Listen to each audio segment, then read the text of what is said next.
So hello guys, welcome back to my channel. So again, another highlight here from Manila International Auto Show is the Xpander Cross. So remember, I have full in detailed walk-around reviews of them.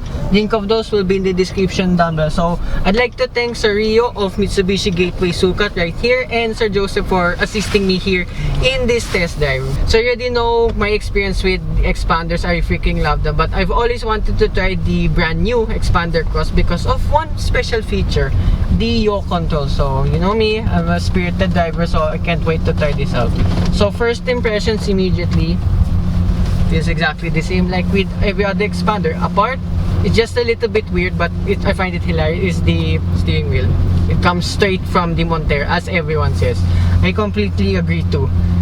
And what else? Yeah, the digital instrument cluster is actually pretty fancy too. I don't mind it. And what else? So far so good. The ride feels much more or less the same than the regular Xpander. So of course, still being the 4-speed automatic transmission, not yet the CVT. It's still the same. Performs pretty well too for what this is. Right, remember this yaw control only activates at around 40 kilometers per hour. And so far so good. I can't wait to try it out. And then here, slow it down a bit. And then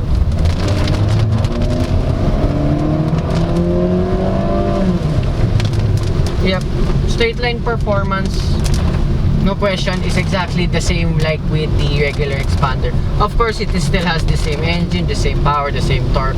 Everything else is the same. It's just mostly the exterior package. But the Xpander Cross right now suits this weather because it's, yeah, the weather's not very good at the moment. But of course, coming from the car park, muddy, rocky road, this Xpander Cross suits the bill. Little nitpick again, remember, if my two walk-around reviews, remember I compared these two with the older Xpander Cross. Yeah, just a little bit of a nitpick with the ground clearance. It's the same with the regular Xpander, but anyway, ground clearance is still excellent, I have to say. So here now, highway, having 50 kilometers per hour. NVH is the same, but it's still very good, I have to say.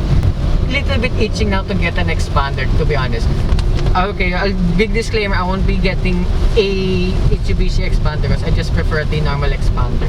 However, driving this now, okay, the yaw control, I know I'm just in a straight line, but I noticed the steering is actually more stable than usual. Surprisingly, okay.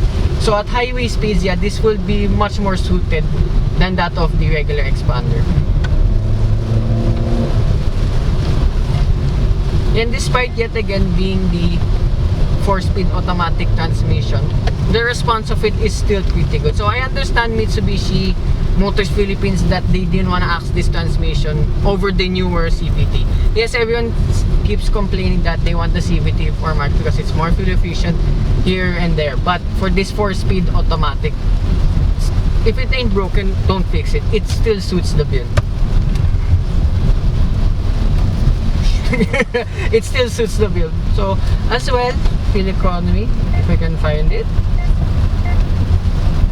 Okay, I forgot how this digital instrument cluster works. I'll find it later on. Still stunned with the stability at higher speeds, like 50-60 kilometers per hour. It weights up a little bit more than usual. I am really surprised with that.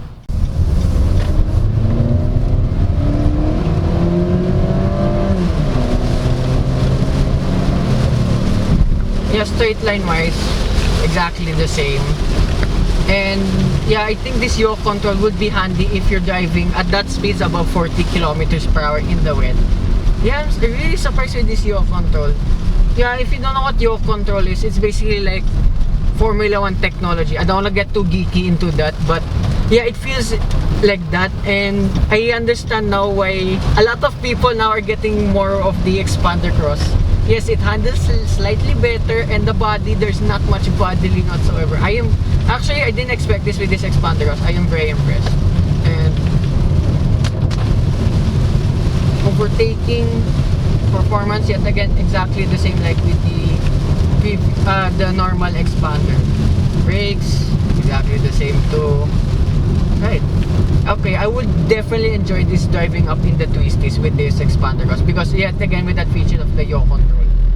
Right, I didn't expect that to have with this Xpander Cross, because the previous Xpander Cross, like what I said in my main walk-around review when I compared both, it didn't have any features. It just had like exterior cladding. Actually, most of the upgrades were only done to the exterior, nothing else. But for this Xpander Cross, compared with the newer ones, let's not forget, a lot of been changes here and there.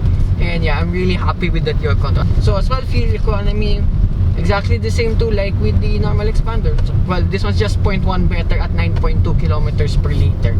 So yeah, this is still one of the top dog MPVs in its class. I know I want the, as you know, recently I do even the Stargazer because I love the weirdo looks. But to be honest, and as well, let's not forget the Honda BRV because of the performance. But still, my main choice is still the Xpander. It's still the most balanced and probably the best one in its class too.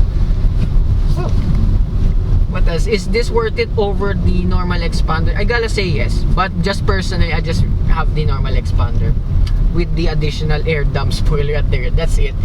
So that concludes this test drive review finally of this Xpander Cross. I'd like to thank again Sir Rio and Sir Joseph over here at the Manila International Auto Show. They're here until Sunday, so hopefully this be out by then and get the chance to drive the Xpander Cross.